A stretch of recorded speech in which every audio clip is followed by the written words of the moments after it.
पाडा पोलीस स्टेशनच्या हद्दीमध्ये जे अंमली पदार्थ पथक जे आपल्या परिमंडळामध्ये काम करत आहे, सदर पथकाचे आपले जे अधिकारी आहेत, एपीआय अनिल गायकवाड, ठोके जितेंद्र ठोके, ग्रेड पीएस आणि सर्व टीमने सगळी कामगिरी केलेली आहे. आणि खडकपाडा वाडेकर परिसरामधून आपण 3 आरोपींना त्यामध्ये ताब्यात घेतलेला आहे. त्यांच्याकडून 107 किलो गांजा त्यांच्याकडून जप्त केलेला आहे. 3 जे आरोपी ताब्यात घेतलेले आहेत, या तिन्ही आरोपींचं यापूर्वीच एनडीपीएस गुन्ह्यासंदर्भातलं रेकॉर्ड आहे.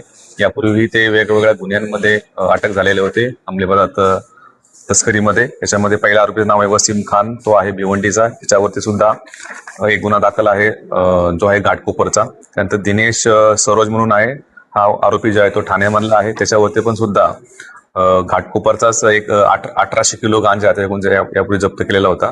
त्यानंतर तिसरा जो आरोपी आहे जो मोहित वर्मा, तो मुलुंड पोलीस स्टेशनचा, याच्यावर सुद्धा मुलुंड पोलीस स्टेशनमध्ये एनडीपीएस गुन्हा दाखल होता. अशा प्रकारची जी कामगिरी जी आहे ती आमच्या पथकाने केलेली आहे.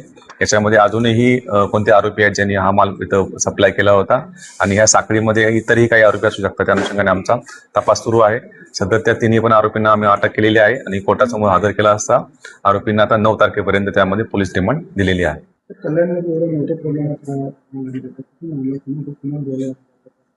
हा जो तपास जो आहे सदरचा मला कोणत्या ठिकाणी मला होता, यापूर्वी आपण पाहिलं असेल की आपण नागपूरमधून असेल आणि उडीसामधून विशाखापट्टणम या ठिकाणी सुद्धा जाऊन आपण आरोपी अटक केलेले आहेत. आणि ही संपूर्ण साखळी जी आहे ती आपण ते ब्रेक करण्याचा निश्चितपणे प्रयत्न आहे.